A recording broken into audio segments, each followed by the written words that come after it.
Sugar factory ಅವರೆಲ್ಲ ಗಲಾಟೆ ಮಾಡ್ತಾ ಇದ್ದಾರೆ. CM ಹತ್ರನೂ ಗಲಾಟೆ ಮಾಡಿದ್ದಾರೆ, ನನ್ನ ಹತ್ರನೂ ಭಾಳ ರಿಕ್ವೆಸ್ಟ್ ಮಾಡಿದ್ದಾರೆ. ಅವ್ರಿಗೆ ಆಗಲ್ಲ, ಇದು ಶುಗರ್ ಪ್ರೈಸು ಜಾಸ್ತಿ ಆಗಿ 10 ವರ್ಷ ಆಯಿತು, 7-8 ವರ್ಷ ಆಯಿತು ಅಂತ ಅವರು ಗಲಾಟೆ ಮಾಡ್ತಾ ಇದ್ದಾರೆ. ಸೊ ನಾವು ಅದನ್ನು ಪ್ರೈಮ್ ಮಿನಿಸ್ಟರ್ಗೆ ಇದನ್ನು ಮನವಿಯನ್ನು ನಾವು ಮಾಡಿದ್ದೇವೆ.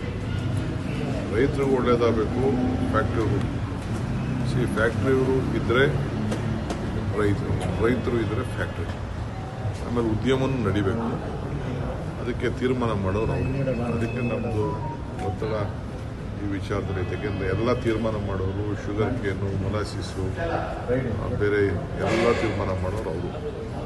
ಆಮೇಲೆ ಪವರ್ದು ಕೂಡ ಅವರು ಕೇಳ್ತಾ ಇದ್ದಾರೆ, ಪವರ್ ಖರೀದಿ ಮಾಡಿ ಅದನ್ನು ಮಾಡೋಕ್ಕಾಗಲ್ಲ, ನಾವು ತಿನ್ನೋದು ಅಂತ ಹೇಳಿ ಅವರೆಲ್ಲ ಹೇಳ್ತಾರೆ. ಆಮೇಲೆ ಬ್ಯಾಂಕ್ ಅವ್ರ ರೇಟ್ ಆಫ್ ಇಂಟ್ರೆಸ್ಟ್ ಬಗ್ಗೆ ಅಂತ ರಿಕ್ವೆಸ್ಟ್ ಇದೆ.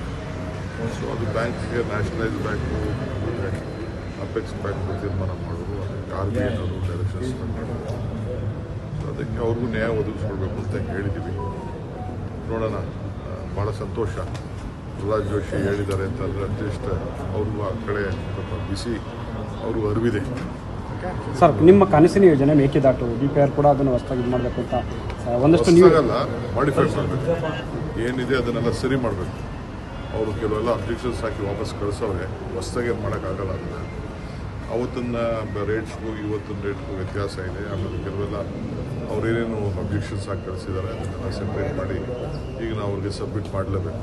ಯಾಕೆಂದರೆ ಅದರ ಟೈಮ್ ಲೈನಲ್ಲಿ ನಾವು ಕೆಲಸ ಮಾಡ್ತೀವಿ, ಅದನ್ನು ಮಾಡ್ತೀವಿ. ಆಮೇಲೆ ಕೇಂದ್ರ ಸರ್ಕಾರದ ಮೇಲೆ ಬಿಡ್ತೀವಿ. ಸರ್, DK ಶಿವಕುಮಾರ್ ಅವರು ಶ್ರಮ ಹಾಕಿದ್ದಾರೆ, ಪಕ್ಷಕ್ಕಾಗಿ ದುಡಿದಿದ್ದಾರೆ, ಸಾಕಷ್ಟು ಪ್ರಯತ್ನವನ್ನು ನಡೆಸಿದ್ದಾರೆ. ಆದರೆ ಯಾಕೆ ಡೆಲ್ಲಿಗೆ ಹೋದರೂ ಕೂಡ ಹೈಕಮಾಂಡ್ ನಾಯಕರನ್ನು ಭೇಟಿ ಮಾಡಬೇಕು, ಸಾಕಷ್ಟು ಪ್ರಯತ್ನಗಳು ಆಗ್ತಿದ್ದಾವೆ ಅಂತ ಹೇಳ್ತಿದ್ದಾರೆ. ಯಾಕೆ ಸರ್? ಒಂದು ಕಡೆ BJPಯವರು ನಿಮ್ಮ ಪಕ್ಷದ ವಿಚಾರಕ್ಕೆ ಸಂಬಂಧಪಟ್ಟಂಗೆ ವ್ಯಂಗ್ಯವನ್ನು ಮಾಡ್ತಿದ್ದಾರೆ. ಇದು ಪಾಪ ಖುಷಿ ಪಡೋರು, ಹಡೋರು, ದುಃಖ ಪಡೋರು, ಅವರು ಇಚ್ಛೆಯಿಂದ ಮಾಡಲಿ. ನಿಮಗೂ ಒಳ್ಳೆಯ ಆಹಾರ ಸಿಗ್ತಾ ಇದೆಯಲ್ಲ, ನೀವೆಲ್ಲ ಚೆನ್ನಾಗಿ ಖುಷಿ ಪಡ್ತಾ ಇದ್ದೀರಲ್ಲ, ಖುಷಿ ಪಡಿ. ಜನ ಎಲ್ಲ ನೀವೆಲ್ಲ ಸಂತೋಷವಾಗಿದ್ದು ನಾವು ಸಂತೋಷವಾಗಿದ್ದೀವಿ.